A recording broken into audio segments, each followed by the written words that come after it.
Hello student, welcome to NG academy. Your success our mission.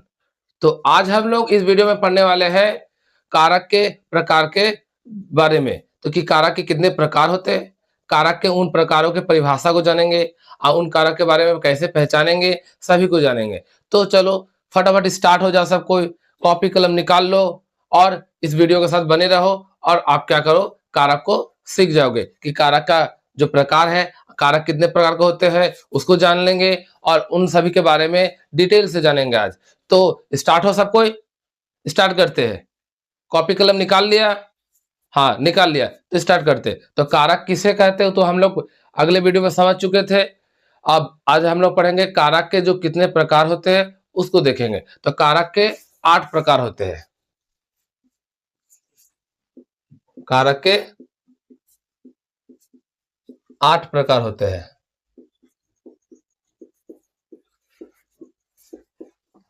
हमने कारक के बारे में जान चुके थे, कारक के विषय के में जान चुके थे। अब हम लोग जानेंगे कारक के कितने प्रकार होते हैं। कारक के 8 प्रकार होते हैं। तो पहला क्या है उसको देखते हैं। तो पहला कारक है कर्ता कारक।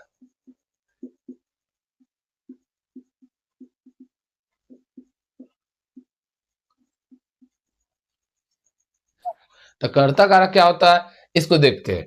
तो कर्ता कारक का मतलब क्या होता है वो पहले समझो कि कर्ता का मतलब क्या होता है। कर्ता का मतलब होता है काम को करने वाला, यानी कि जो काम जो व्यक्ति करता है उसको हम लोग क्या बोलते हैं, कर्ता। यानी कि जैसे मैं पढ़ रहा हूं, पढ़ने का काम कौन किया, मैंने किया। तुम इस वीडियो को देख रहे हो तो इसमें देखने का काम कौन कर रहा है, तुम कर रहे हो। इस कारण से यहाँ पर कौन सा हो गया, कर्ता हो गया। कर्ता का मतलब होता है काम को करने वाला, यानी कि अंग्रेजी में हम लोग बोलते हैं सब्जेक्ट। समझ में आया? काम को करने वालों को हम लोग बोलते हैं कर्ता। तो इसी से कारक का परिभाषा पता चल जाएगा। कर्ता कारक किसे कहते हैं, फटाफट आप लोग भी लिखना चालू करो। जिस कारक से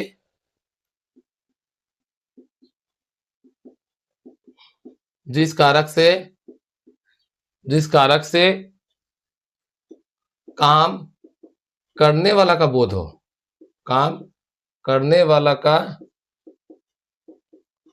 बोध हो, उसे कर्ता कारक कहते हैं।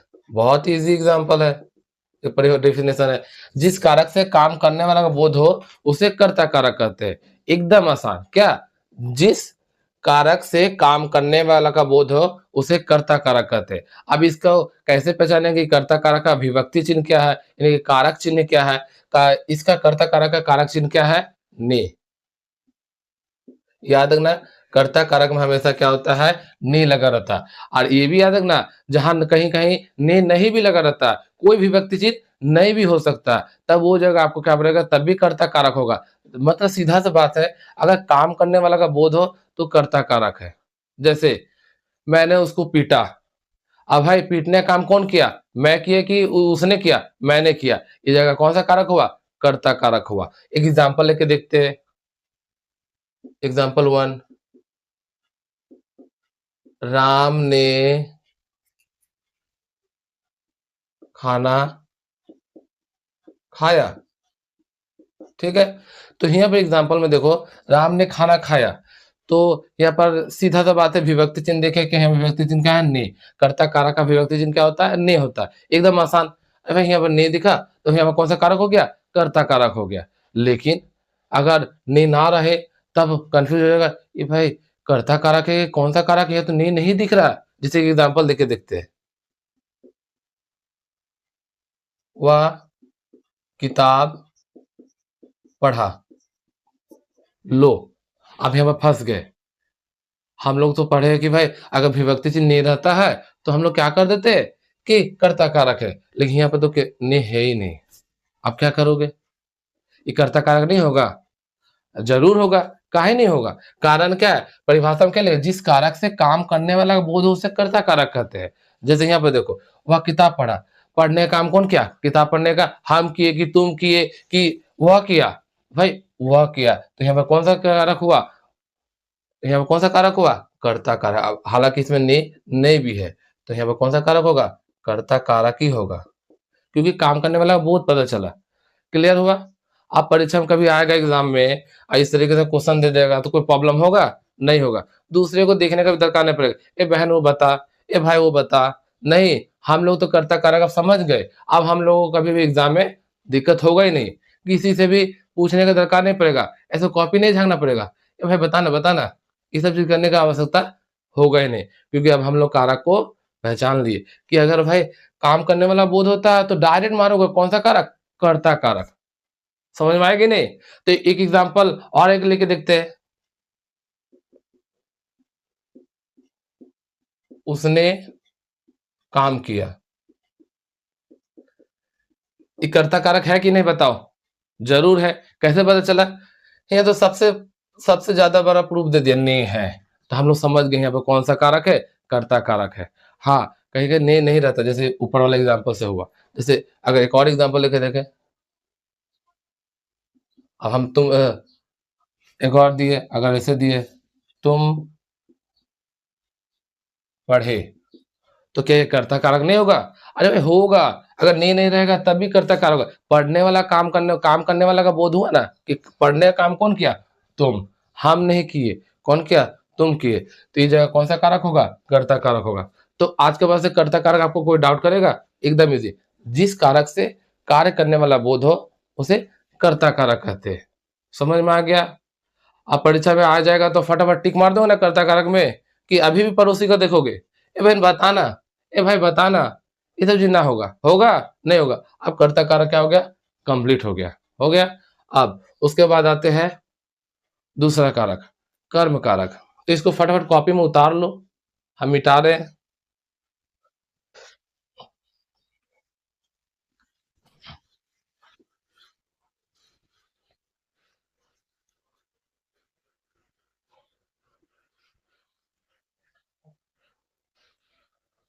कारक, कारक हम लोग परेशान हो गए थे कि कारक कैसे समझे? लो, अब एकदम ईज़ी तरीके से, कारक अब एक बार कभी भी नहीं भूलोगे आप। तो दूसरा कारक क्या है? कर्म कारक। कर्म कारक किसको बोलते हैं? वो देखते हैं। कर्म का मतलब क्या होता है? कर्म का मतलब होता है, अगर इंग्लिश में समझते हैं हम लोग ऑब्जेक्ट बोलते हैं, सब्जेक्ट, वर्ब, ऑब्जेक्ट बोलते हैं उसी तरीके कर्म का मतलब यहाँ पर होता है, जिस कारक से परिभाषा लिखो, लिख ले तो उसके बाद समझते हैं। जिस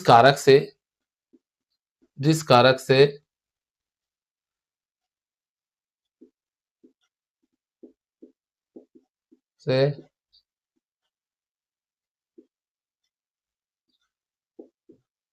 काम का प्रभाव या फल जिस पर पड़ता है,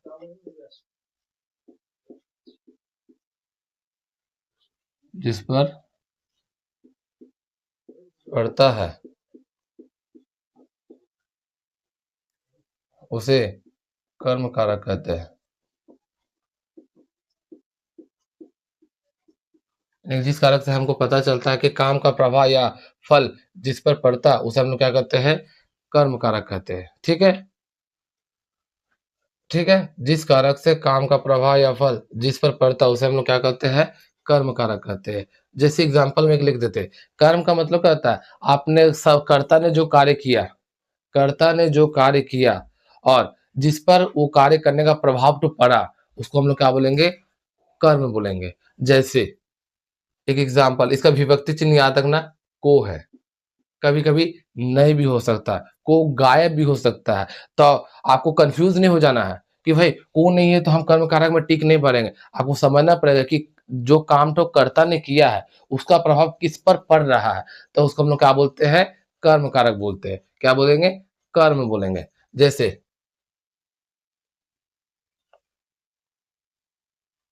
ऐसे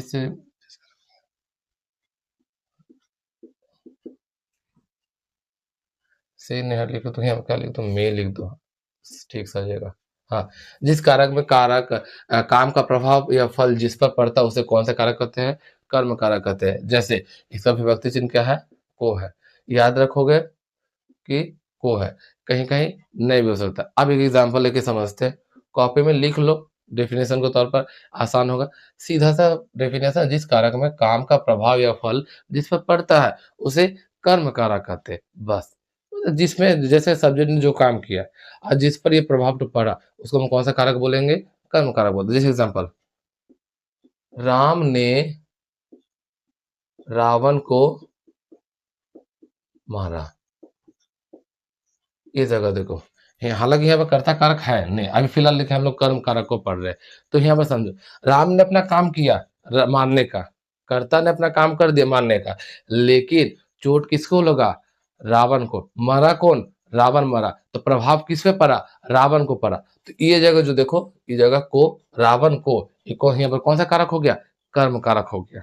क्योंकि यहाँ पे देखो, ये विभक्ति चिन्ह भी है। यहाँ पर क्या है? विभक्ति चिन्ह भी। राम ने रावण को मारा। आप बिना विभक्ति चिन्ह वाले को देखो, उसने पुस्तक पढ़ा। देखो यहाँ पर उसने पुस्तक पढ़ा, यहाँ पर देखो को गायब है। हाँ, यहाँ पर नहीं दिया हो तो यहाँ पर एक कर्ता कारक दिख रहा है, लेकिन हम लोग अभी कर्म कारक को समझ रहे हैं, तो यहाँ पर समझो, उसने पुस्तक को पढ़ा। तो ये जगह आप देखो, को गायब है।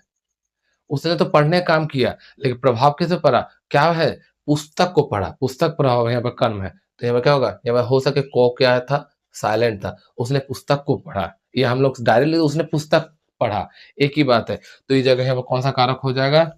जगह ये जगह कौन-सा कारक हो जाएगा? याद रखो, यहाँ पर को छुपा हुआ था, यहाँ पर कौन-सा हो जाएगा? कर्म हो जाएगा। याद रख पाओगे? कहीं-कहीं विभक्ति चिन्ह नहीं भी हो सकता है, तो अब कन्फ्यूज़ नहीं होना है।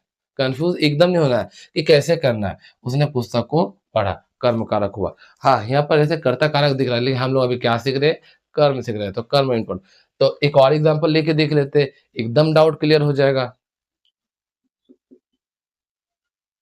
हमने श्याम को पढ़ाया। अब इधर देखो, हमने श्याम को पढ़ाया। हमने तो अपना काम कर दिया पढ़ाने का, लेकिन पढ़ लिख के बड़ा आदमी बनेगा कौन? ज्ञानी कौन बनेगा? श्याम बनेगा। हम नहीं बनेंगे भाई। हमने तो अपना काम किया, लेकिन इसका प्रभाव किस पे पड़ेगा? श्याम को। तो ये जगह कौन-सा कारक हो गया? कौन-सा कारक हो गया? बोलो, कर्म कारक हो गया।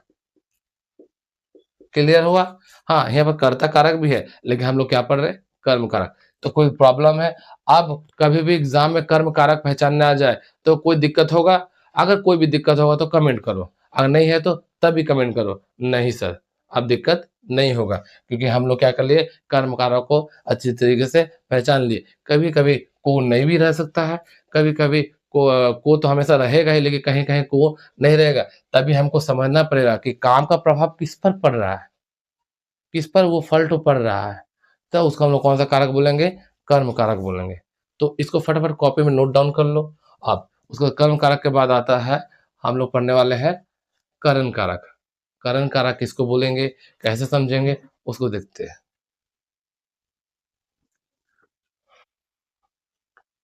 मिटा रहे हैं।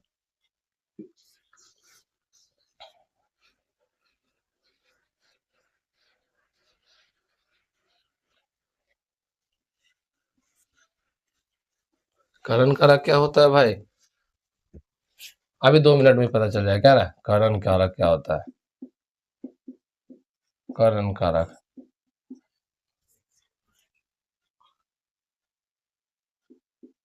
जिस कारक से, परिभाषा लिखो, जिस कारक से काम करने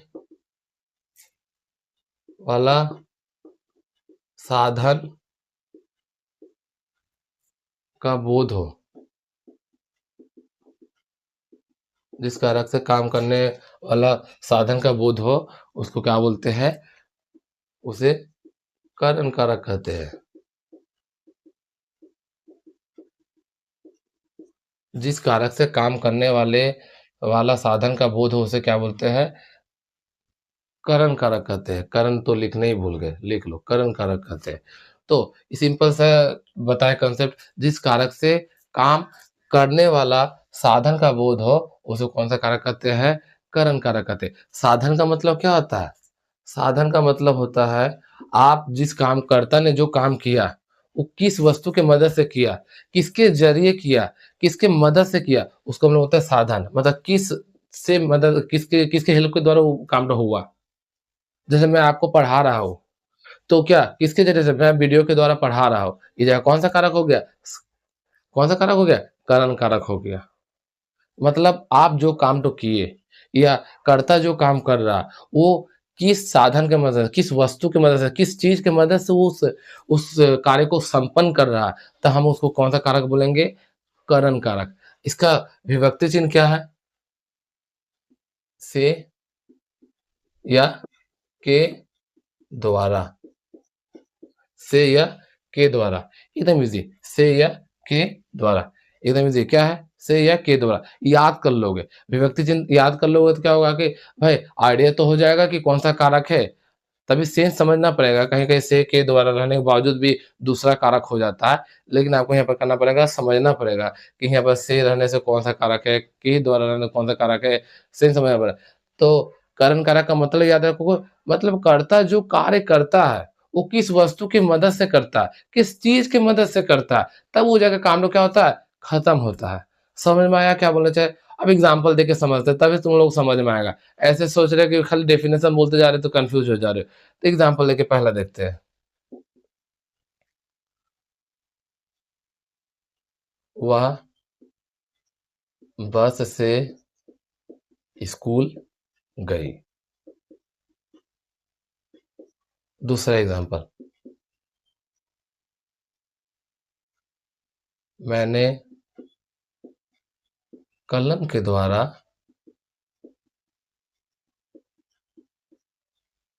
मैंने कलम के द्वारा लिखा। एक और एग्ज़ाम्पल, उसने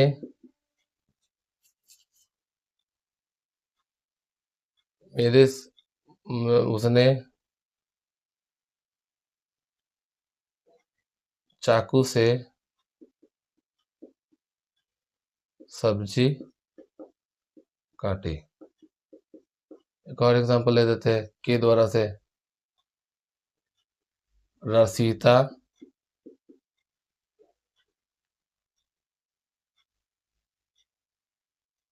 उस रसीता ट्रेन द्वारा ट्रेन के द्वारा पटना गई। एक जगह एग्ज़ाम्पल में देखो, क्या करना है? एग्ज़ाम्पल में बहुत ही आसान है कि कैसे करेंगे? तो पहला क्या हुआ, बस से स्कूल गई। तो ये जगह देखो, उसने स्कूल जाने का काम किया, लेकिन किस चीज़ की मदद से, किस वस्तु की मदद से, किस साधन क्या है यहाँ पर? स्कूल जाने का काम किया, लेकिन बस से गया। यहाँ पर साधन क्या हुआ? चीज़, किस चीज़ की मदद से वो काम तो संपन्न हुआ? बस के द्वारा। ये जगह कौन-सा कारक हुआ? करण कारक। समझ में आया क्या बोलना चाहे? यानी कि हमको पता चल गया कि यहाँ पर वह बस से स्कूल गया, यानी कि स्कूल जाने का काम वो कर्ता ने कर दिया। लेकिन स्कूल जाने का कार्य जो संपन्न हुआ, वो किसकी मदद से हुआ? बस के द्वारा। तो यहाँ पर क्या हो गया? बस से। अब उसी तरह मैंने कलम के द्वारा लिखा, तो देखो विभक्ति चिन्ह क्या है? ये वाला समझो के द्वारा। तो यहाँ पर मैंने लिखने का काम किया भाई, हम लिखे, लेकिन किसके द्वारा लिखे? कलम से लिखे। तो यहाँ पर कौन-सा कारक हो गया? साधन का बोध हुआ ना, मतलब मैंने उस काम को खत्म किया, लेकिन किसी एक वस्तु की मदद से, किसी एक चीज़ की मदद से, किसी एक ज़रिया के द्वारा किया। तो हम समझ जाएँगे यहाँ पर कौन-सा कारक है? करण कारक है। तो क्या आप कारक ये वाला बता सकते हो, उसने चाकू से सब्ज़ी काटी, तो यहाँ पर कौन-सा कारक होगा? करण कारक होगा। ठीक है? हालाँकि कर्ता कारक दिख रहा है, लेकिन हम लोग यहाँ पे फ़ोकस ज़्यादा किसमें रखोगे? करण कारक में। क्योंकि देखो, यहाँ पे चाकू से, ये जो वर्ड है, भाई सब्ज़ी काटा, मैंने क्या उँगली से काट दिया सब्ज़ी ऐसे करके? नहीं। हम लोग किससे काटे? भाई चाकू को लिए और सब्ज़ी फटाफट अच्छी तरीके से काटे। तो यानी अगर चाकू नहीं रहे तो भाई हाथ से कैसे काटेंगे? तो एक साधन का दरकार है ना काम करने के लिए, कोई चीज़ की आवश्यकता है ना, कोई वस्तु की आवश्यकता है ना, तब ना उस काम को हम खत्म कर पाएँगे। तो ये जो है चाकू से, ये जो कौन-सा कारक हो गया? करण कारक। इसी तरह सीता ट्रेन के द्वारा पटना गई। तो पटना जाने का काम वो की है, लेकिन कब किया है? कि किसके द्वारा किया? ट्रेन के द्वारा किया है। तो वो कैसे जाती बेचारी? पैदल चल जाती पटना क्या? हाँ, बोलो पैदल चल जाती? पैदल जाते-जाते ये तो वनवास वाला यात्रा हो जाता। जाते-जाते 14 साल लग जाते, क्या ना? लेकिन वहाँ पर क्या सीधा ट्रेन के द्वारा, ये बस इसके द्वारा गई। इसका मतलब हम समझ गए हैं भाई, कौन-सा कारक है? करण कारक है। तो करण कारक क्या है? आप एकदम समझ गए, कोई डाउट है? नहीं है। अब एग्ज़ाम में आएगा कि मैंने कलम के द्वारा लिखा, मैंने इसके द्वारा किया, मैंने इसके द्वारा ये काम किया, मैं बस से पिकनिक में गई, मैं बस से इधर गई, मैं साइकिल से घूमने गई, तो जितना भी कुछ रहेगा, तो कौन-सा कारक होगा? फटाफट टिक मार दोगे, करण कारक। आप डाउट क्लियर हो गया, है कि नहीं? वह बस के स्कूल गए, इसी तरह बहुत सारे एग्ज़ाम्पल होगा, ठीक है? तो करण कारक क्या है? एक बार और छोटा-सा रिकैप में बता देते हैं, जिस कारक से काम करने वाले साधन का बोध हो, या ज़रिया का बोध हो, कि वो काम तो किसके द्वारा, मतलब वो काम तो किस वस्तु की मदद के द्वारा काम तो खत्म हो रहा, उसको हम लोग क्या बोलते हैं? बोलो क्या बोलते हैं? अबे करण कारक बोलते हैं। जैसे वह बस से स्कूल गई, वह मैंने कलम के द्वारा लिखा, उसे चाकू से सब्ज़ी काटे, सीधा ट्रेन के द्वारा पटना गई, ठीक है? और भी एग्ज़ाम्पल बहुत सारा हो सकता है। क्या एग्ज़ाम्पल होगा? एक एग्ज़ाम्पल आप लोग कमेंट करके भी देना, ठीक है? हम देखेंगे। तो करण कारक कंप्लीट हुआ, उसके बाद करण के बाद आते हैं हम लोग आपादान। करण कारक एकदम क्लियर हुआ ना? एक-एक करण कारक से रिलेटेड एग्ज़ाम्पल आप कमेंट में ज़रूर देना। देखते हैं भाई करण कारक किसको-किसको समझ में आया, देखे।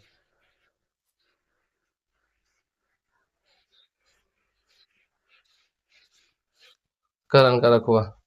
तो अब आते हैं हम लोग आपादान कारक।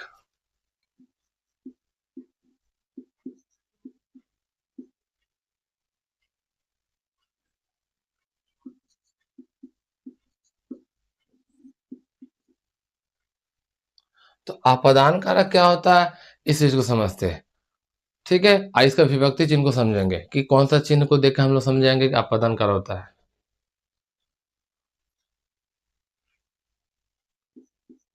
जिस कारक से जिस कारक से अलग होने का बोध होता है,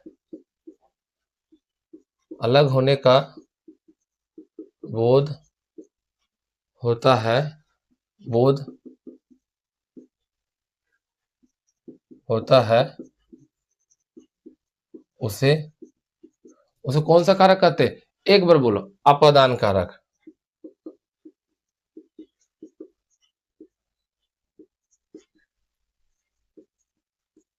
ठीक है? एकदम सिंपल सा बात है, जिस कारक से अलग होने का बोध होता है, ठीक है? उसको कौन-सा कारक बोलते हैं? अपादान कारक बोलते हैं। तो देखते हैं कैसे करते हैं, ठीक ना? जिस कारक से अलग होने का बोध होते ही अलगाव का बोध होता है, उसको हम लोग कौन-सा कारक बोलते हैं? अपादान कारक बोलते हैं। अब जैसे इसका विभक्ति चिन्ह क्या है? से। इसका विभक्ति चिन्ह क्या है? से, ठीक है? इसका विभक्ति चिन्ह क्या है? से। अब देखो कैसे करेंगे एग्जाम्पल, अलग होने का बोध होता है, यानी कि जब कोई चीज लग रहा है कि उस चीज से अलग हो जा रहा है, तो उसको हम लोग कौन सा बोलेंगे? अपादान कारक। एग्जाम्पल देके देख लेते हैं, तब एकदम समझ में आ जाएगा कि करना क्या है कि नहीं? देख लेते हैं भाई। तो पहला एक एग्जाम्पल लेते हैं, एग्जाम्पल वन। जैसे पेट से पत्ता गिरा, चलो, पेट से पत्ता गिरा, पहला एग्जाम्पल। दूसरा एग्जाम्पल, वह बस से उतरी। तीसरा, सीता छत से गिरी।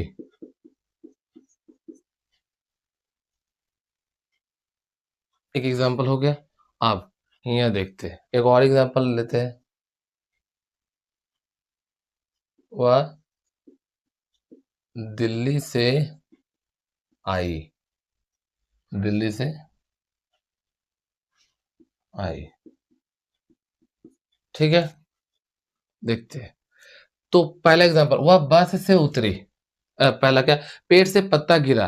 तो इस जगह आप देखो, यहाँ पर क्या है, विभक्ति चिन्ह हम से देख लिए। तो एक और कन्फ्यूजन वाला है, कारण का भी विभक्ति चिन्ह से होता है, लेकिन यहाँ पर अपादान कारक का भी विभक्ति चिन्ह से होता है। लेकिन यहाँ पर देखो, कारण का मतलब क्या होता था? ज कोई काम हो रहा है किसी वस्तु की मदद से, उसको हम लोग कारण बोलते हैं, तब विभक्ति चिन्ह रहता। लेकिन यहाँ पर देखो ना रे भाई, पेड़ से पत्ता गिरा, ये हमारा पेड़ है, ठीक है? इसमें जो ये पत्ता तो है, वो क्या हो गया? टूट के क्या हो गया? ज़मीन में गिर गया। ये पत्ता तो क्या, ये छोटा यहाँ पर है, हमने बड़ा करके दिखा दिए। यहाँ पर ज़मीन में गिर गया। तो ये पत्ता इसमें पहले से लगा था, लेकिन अब बेचारी क्या हो गए? अलग हो गया। अब इससे क्या हो गया? ये पत्ता इसके साइड से क्या हो गया? अलग हो गया। पेड़ से पूरी तरह से अलग हो गया। यहाँ पे अलग होने का बोध हुआ ना? पेड़ से पत्ता गिरा, यानी कि पत्ता तो बेचारी नीचे गिर गई। अब वो बेचारी नहीं जाएगी। तो क्या होगा? जब अलग होने का बोध होगा, तो कौन-सा कारक होगा? अपादान कारक। क्लियर? कोई प्रॉब्लम? जब लगेगा कि लग रहा है उस वस्तु से कोई अलग हो रहा है, उसको हम लोग कौन-सा कारक बोलेंगे? अपादान कारक बोलेंगे। समझ में आ गया? अब उसके बाद दूसरा, वह बस से उतरी। वह बस से उतरी। एक बस है, बस है। हमको ड्राइंग उतना नहीं आता, तभी एक बस है। अब बस से एगो लड़की क्या हो गई? उतर गई। तो क्या होगा? बस से क्या थी? अलग हो गई। वो बस से क्या हो गई? अलग हो गई। तो यहाँ पे कौन-सा कारक होगा? बोलो। अपादान कारक होगा रे भाई। अलग तो हुआ ना, तो हम लोग कौन-सा कारक बोलेंगे? अपादान कारक बोलेंगे। अब सीता छत से कूद गए। लो, हे भगवान! सीता को कूदने का दरकार, छत से कूद गई। ये छत से गिर गई। ऐसे तो जानवर लगता है कपड़ा पसारते-पसारते सीता क्या हो गए? गिर गई। सीता छत से गिर गई। यानी कि छत में सीता थी, अब बेचारी नीचे गिर गई। तो छत से अलग हो गई कि नहीं? यहाँ कौन-सा कारक होगा? अपादान कारक होता है। ऐसे नहीं करना चाहिए भाई। सही ध्यान से काम करना चाहिए, नहीं तो गिर फिर जाएगा तो भाई काम तो कौन करेगा, क्या ना? उसके बाद वह दिल्ली से आई, यानी कि आ गई हैं, हमारे यहाँ आ गई, लेकिन किसको छोड़कर आ गई है? दिल्ली से छोड़ कर आई, नहीं दिल्ली से अलग होकर आई, तो यहाँ पे कौन-सा कारक होगा? अपादान कारक होगा। आपको कोई डाउट? जब भी लगेगा कोई चीज़ अलग हो रहा है, से विभक्ति चिन्ह देखोगे, से विभक्ति चिन्ह देख लेने से खाली टिक नहीं मार देना कि भाई अपादान कारक होगा। सेंटेंस को पढ़ोगे कि से तो करण कारक में भी रहता है। अब जब मैं बोल दूँ, मैं मैं बस से गई।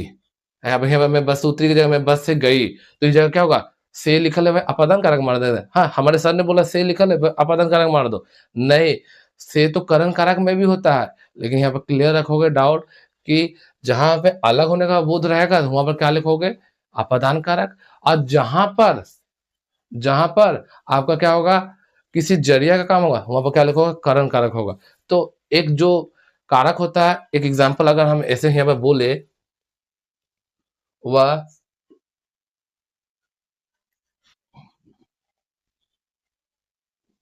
बस से गई, ठीक है? तो क्या ये अपादान कारक होगा? तुम बोलोगे भाई सर विभक्ति चिन्ह से है, तो ये क्या अपादान कारक हो जाएगा? अरे नहीं रे भाई, यहाँ पे समझो विभक्ति चिन्ह से है तो करण कारक का भी विभक्ति चिन्ह से होता है। करण कारक का भी विभक्ति चिन्ह क्या होता है? से होता है। लेकिन यहाँ पे ये समझना है कि क्या यहाँ पर लग रहा है कि बस से वो अलग हो रही है? लग रहा है कि बस से गई, अरे वो बसों में तो बैठल है। तो यहाँ पर अलग होने का बोध हो रहा है? नहीं हो रहा है। यहाँ पर लग रहा है कि वो किसी का मदद से वो काम को क्या कर रहा है? जाने का काम को अपना खत्म कर रहा है। तो इसको हम लोग क्या बोलेंगे? क्या बोलेंगे? बोलो कौन-सा कारक बोले? करण कारक बोलेंगे रे भाई। अभी भी नहीं बोल पा रहे। वह बस से गई, तो यहाँ कौन-सा कारक हुआ? करण कारक हुआ। लेकिन यही जगह रहा, बस से उतरी, तो बसवा से बेचारी क्या हो गई? उतर गई। अगर बेचारी बस से उतरते-उतरते गिर गई तो? तब भी कौन-सा कारक होगा? अपदान कारक होगा। ठीक है? तो इसको फटाफट नोट डाउन कर लो अपादान कारक के बारे में। अब हम लोग दूसरा कारक के बारे में जानते हैं। तो ये भी कौन सा कारक होगा? अपदान।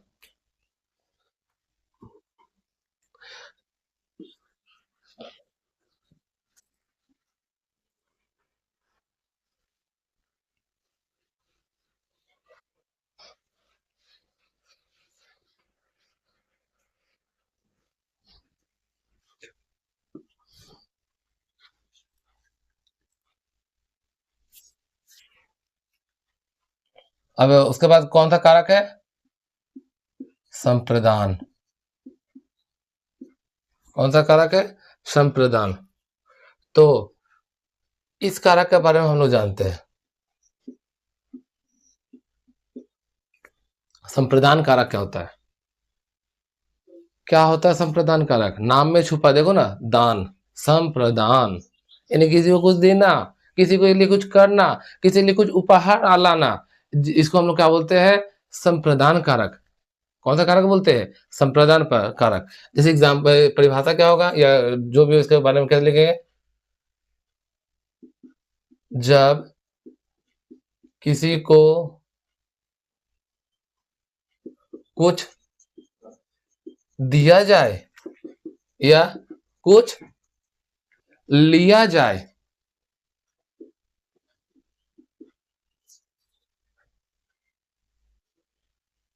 या कुछ किसी के लिए कुछ दिया जाए या कुछ किया जाए, कंफ्यूज नहीं हो जाना। कर्म कारक में क्या था? जब क्रिया का प्रभाव जिस पर पड़ता है, जिस पर फल पड़ता है, उसको कर्म कारक बोलते हैं। लेकिन संप्रदान कारक का मतलब होता है जब हम किसी के लिए कुछ करते हैं, किसी को कुछ देते हैं, तब कौन सा कारक हो गया? संप्रदान कारक हो गया। जैसे एग्जाम्पल लेके देखते हैं, मैंने बच्चों के लिए चॉकलेट लाई। किताब तो भाई वो लोग देंगे भी तब भी नहीं पढ़ेगा, चॉकलेट लाई। तो मैंने अपना काम किया, लेकिन किसके लिए लाया? किसके लिए चॉकलेट लाया? बच्चों को। तो यहाँ पर क्या हो गया? संप्रदान हो गया। मैंने खुशी से बच्चों के लिए क्या लाया?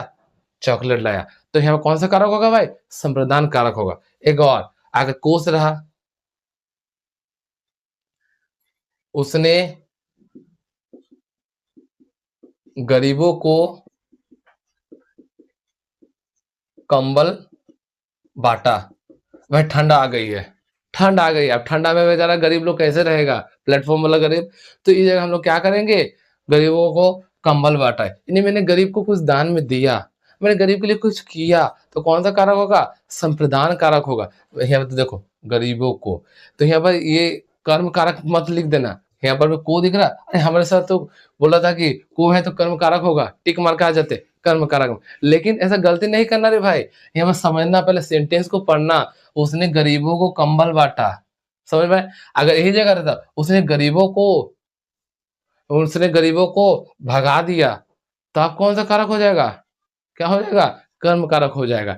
तो लेकिन यहाँ पे उसने गरीबों को कंबल कंबल लेके वो बेचारा कोई आराम से सो पाएगा, उसके लिए मैंने कुछ किया, किए ना, उसके लिए कुछ हेल्प किए, तो कौन सा कारक होगा? संप्रदान कारक होगा था। मैंने गरीबों को कंबल बांटा। एक और एग्जांपल लेके देखते हैं।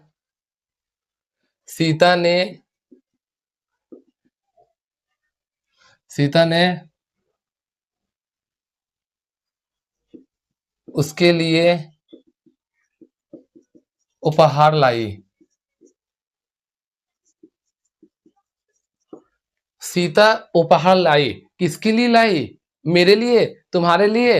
अरे नहीं रे भाई, हम लोग के लिए नहीं लाई, वो जिसको देना चाहते उसके लिए ले, उसके लिए उपहार लाई। सीता ने उसके लिए उपहार लाई। हम लोग के लिए भी लाती तो भाई हम लोग भी खुश होते, लेकिन ऐसा बात नहीं है, उसके लिए उपहार लाई, चलो कोई बात नहीं। और उसको लिए लाया ना, हम लोग आपके लिए हम वीडियो लाएंगे, आपको हम सिखाएंगे, हम आपके लिए करेंगे, है कि नहीं? लेकिन चलो, सीता ने उसके लिए उपहार लाई, ये जो ये वर्ड है, ये कौन सा कारक होगा? संप्रदान कारक होगा। तो क्या एग्जाम में आप डाउट होगा संप्रदान कारक किसको बोलते हैं? पहचान लोगे ना तुरंत, देखते ही पहचान जाओगे कौन सा कारक है भाई।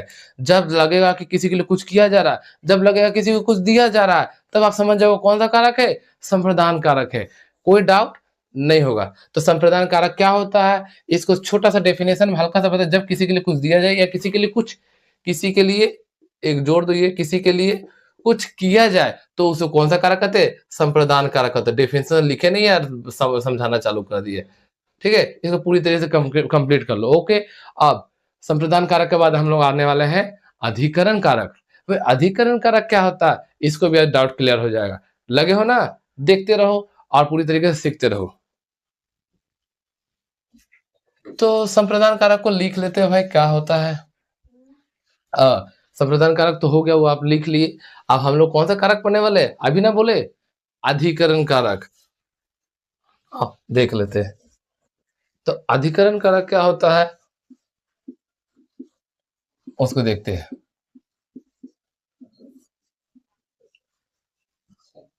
लिखो, जिस कारक से क्रिया का आधार का बोध हो, जिस कारक से क्रिया का आधार का बोध हो, उसे हम लोग कौन सा कारक बोलते हैं, अधिकरण कारक।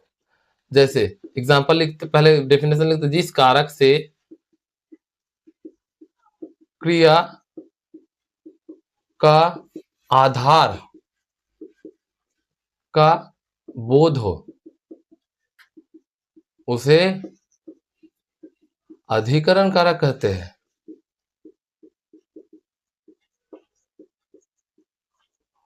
सिंपल एग्जांपल, सिंपल सा डेफिनेशन है, जिस कारक से क्रिया का आधार का बोध है, उसे हम लोग कौन सा कारक कहते हैं, अधिकरण कारक। अरे भाई, अधिकरण में ही आधार छुपा हुआ, समझो ना, अधिकरण, इसका मतलब यहाँ सीधा सा समझ हो गया, आधार। आधार का मतलब क्या होता है, आप किस पर बैठे हो, आप किस पर खड़े हो, आप किस वस्तु के ऊपर में हो, उसको हम लोग क्या बोलते हैं, आधार। जैसे मैं छत पर बैठा हूँ, तो यहाँ पर मैं कहाँ पर बैठा हूँ, छत के ऊपर में, तो यहाँ पर कौन सा कारक हो गया, अधिकरण कारक, क्योंकि मेरा आधार, मेरा जो बेस है, वो कौन सा है, छत है।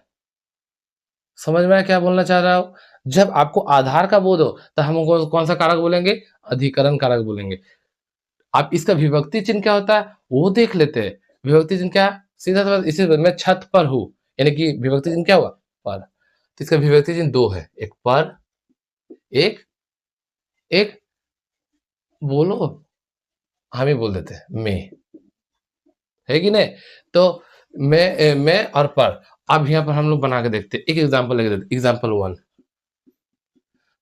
जिस कारक से क्रिया का आधार का बोध हो, उसे हम कौन सा कारक बोलते हैं, अधिकरण कारक। फिर से एक बार बोल दी, आपको याद हो गया, जिस कारक से क्रिया का आधार का बोध हो, उसे कौन सा कारक बोलते हैं भाई, अधिकरण कारक बोलते हैं। एग्जांपल, जैसे मैं छत पर बैठा हूं, हालांकि अभी हम खड़े हैं, लेकिन यहाँ पर दिए मैं छत पर बैठा हूं। तो यहाँ पर देखो, बैठने का काम, जो ये व्यक्ति जो मैं हूँ, ये मैं कहाँ पर बैठा हूँ, घर के छत में बैठ गया हूँ। तो यहाँ पर कौन सा कारक हो गया, मेरा जो बेस है, मैं, हम कहाँ बैठे हैं, किसके ऊपर में, छत के ऊपर में बैठे हैं। तो यहाँ पर कौन सा कारक हो गया, अधिकरण। ये कौन सा कारक हो गया, अधिकरण। एक और एग्जांपल लेके देखते हैं। वह स्कूल में है, तो यहाँ पर क्रिया जो है वह स्कूल में, यानी कि यहाँ पर कौन सा कारक हो, अधिकरण कारक। उसका बेस कहाँ पर है, वो कहाँ पर खड़ा है, वो कहाँ पर स्कूल में बैठा है, जहीं भी है, वो कहाँ पर है, स्कूल में। तो यहाँ पर कौन सा कारक होगा, अधिकरण। क्लियर हुआ ना, क्या करना है अधिकरण में। एक और एग्जांपल लेके देखते हैं। एक एग्जांपल क्या होगा, सीता घर पर है, सीता घर पर है। तो यहाँ सीता का जो आधार है क्या है, घर पर। तो यहाँ पर कौन सा कारक हो गया, अधिकरण कारक। एक और एग्जांपल लेके देखते हैं, एकदम डाउट क्लियर हो जाएगा। एग्जांपल इतना सारा लेके देखता हूँ कि आपको अलग अलग टाइप का बता देता हूँ, तो क्या होगा कि आपको प्रॉब्लम नहीं होगा। एक एग्जांपल से नहीं हो पाता है ना, सीता घर पर है। एक और एग्जांपल लेके देखते हैं। वह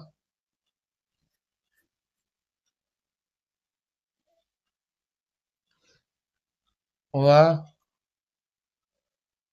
पटना में है। वो कहाँ पर है, पटना में, यानी उसका आधार क्या है, पटना। तो ये जगह क्या हो गया, अधिकरण कारक होगा। अब एक अधिकरण का कारक का आप एग्जांपल कमेंट में देना, कि अगर समझ में आ गया अधिकरण कारक क्या है, उससे रिलेटेड समझ में आ गया, तो एक कमेंट क्या करना, अधिकरण से रिलेटेड एक कमेंट आप देना, उसके एक सेंटेंस देना, ठीक है। तो अधिकरण कारक क्या होता है, क्या नहीं होता, हम लोग समझ गए। इसका विभक्ति चिन्ह पर होता है, में होता है, देखने से पता चल जाएगा, ठीक है। अधिकरण कारक बहुत ही ईजी है समझना। अब उसके बाद हम लोग कौन सा कारक में आएंगे, संबंध कारक में, ठीक है। तो संबंध कारक क्या होता है, उसको देख लेते हैं।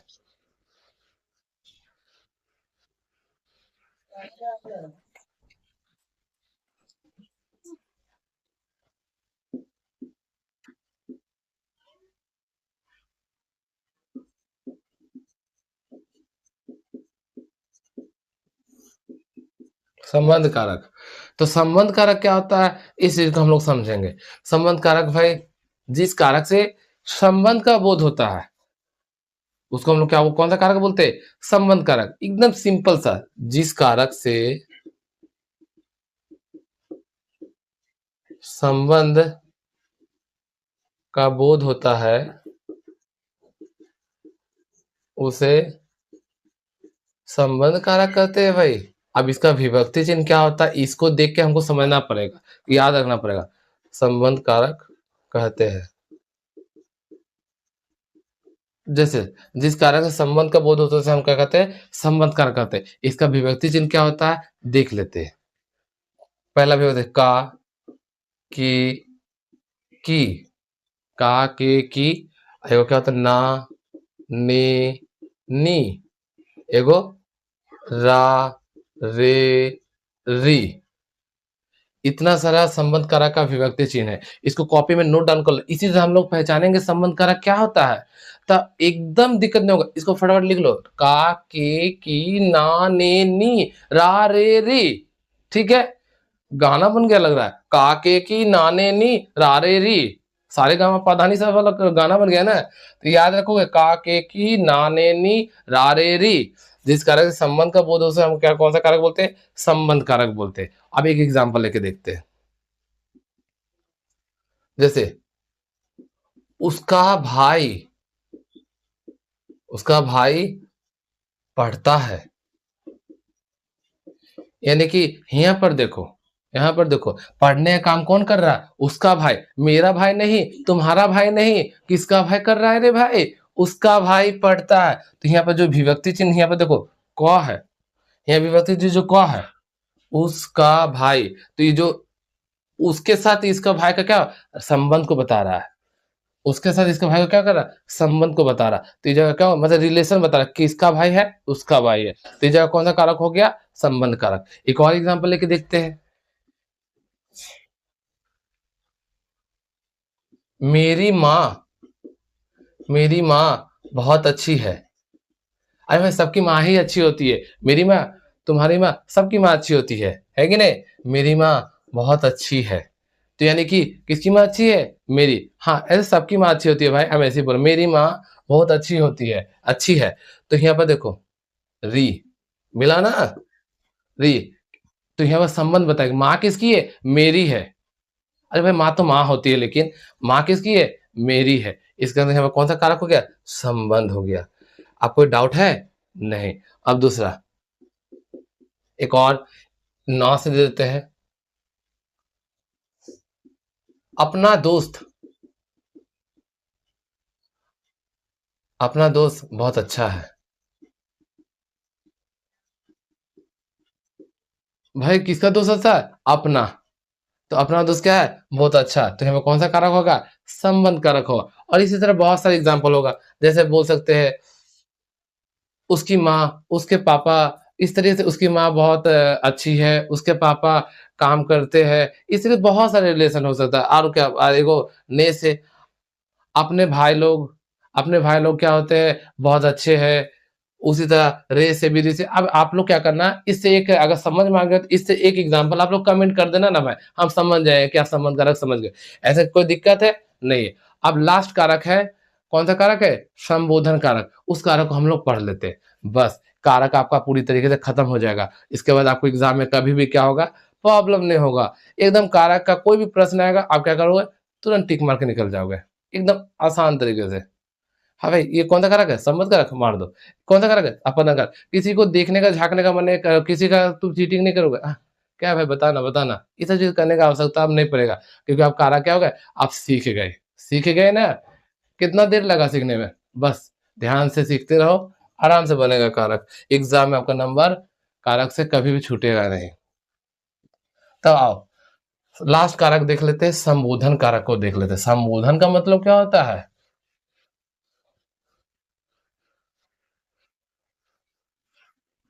संबोधन।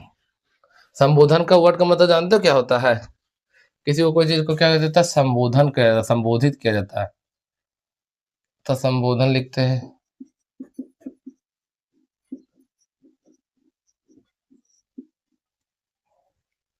जब किसी को बुलाया जाए बुलाया जाए या पुकारा जाए, उसे संबोधन कारक कहते हैं।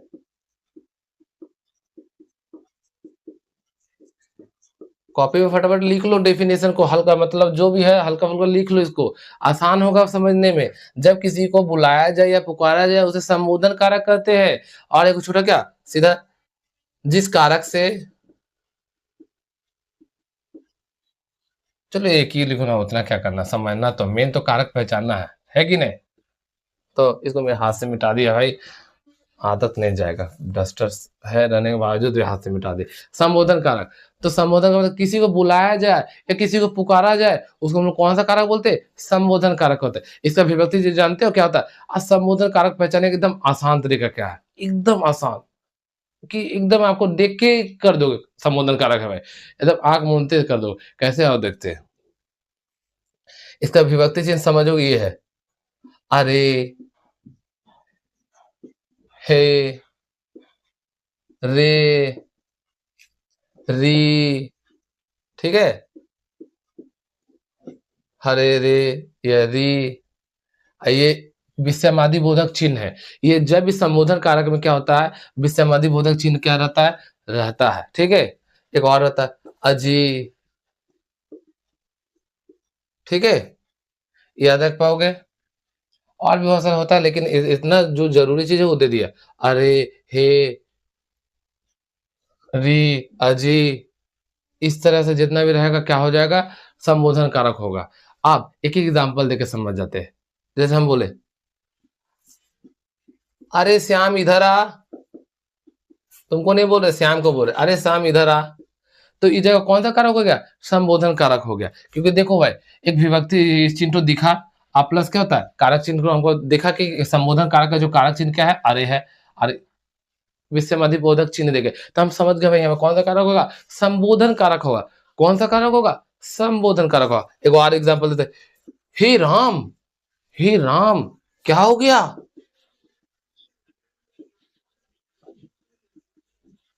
तो यहाँ पे कौन-सा कारक है? संबोधन कारक है।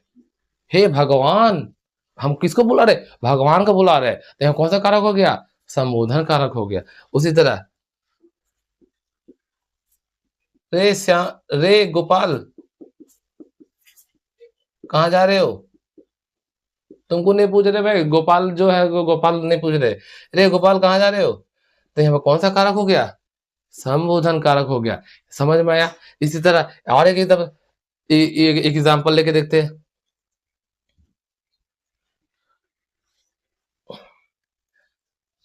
एक और एग्ज़ाम्पल देते हैं। देखते नहीं हम लोग ज़्यादातर अजी सुनते हो? अजी कहाँ जाना है आज? अजी सुनते हो? आज क्या बनेगा?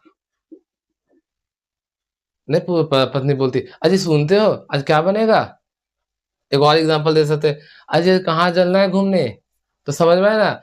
तो अब संबंध कारक है, संबोधन का जो कारक है, क्या है? बस जिस कारक से किसी को बुलाया जाए, पुकारा जाए या संबोधित किया जाए, उसको हम लोग क्या बोलते हैं? पुकारा जाए या एक और लिख देते हैं संबोधित। अच्छा लगेगा क्या? संबोधित किया जाए। तो उसको हम कौन-सा कारक बोलते हैं? संबोधन कारक बोलते हैं। जिसका एग्ज़ाम्पल देखो ना, आप देख रहे हो ना, आज टीवी पे अपने जो बोलते हैं ना, आज टीवी देखिए ना, आज जो भी रहा है, तो हम लोग कौन-सा कारक बोलेंगे? संबोधन कारक बोलते हैं। तो क्लियर हुआ? तो संबोधन कारक खत्म हो गया, तो इस कारक का सारा पोर्शन हम लोग खत्म कर दिए। कोई भी डाउट होगा, आप कमेंट कर देना, और एक कारक आपको पहचानने दे दिया जा रहा है कि ये कौन-सा कारक है, आप लोग जवाब देना, ठीक है? कौन-सा कारक है हम दे रहे हैं। क्वेश्चन तो देख लो।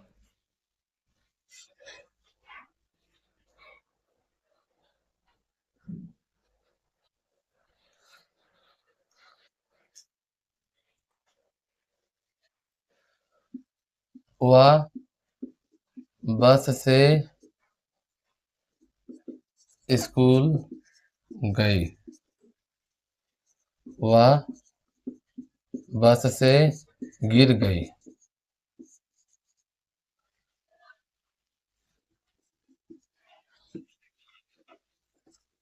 गिर गई। तो ये दोनों में क्या अंतर है, दोनों में कौन कौन सा कारक है, इसका आंसर आप लोग क्या करना, कमेंट करना। तो अब मिलते हैं इसी तरह से ग्रामर से रिलेटेड और दूसरे वीडियो में। बाय।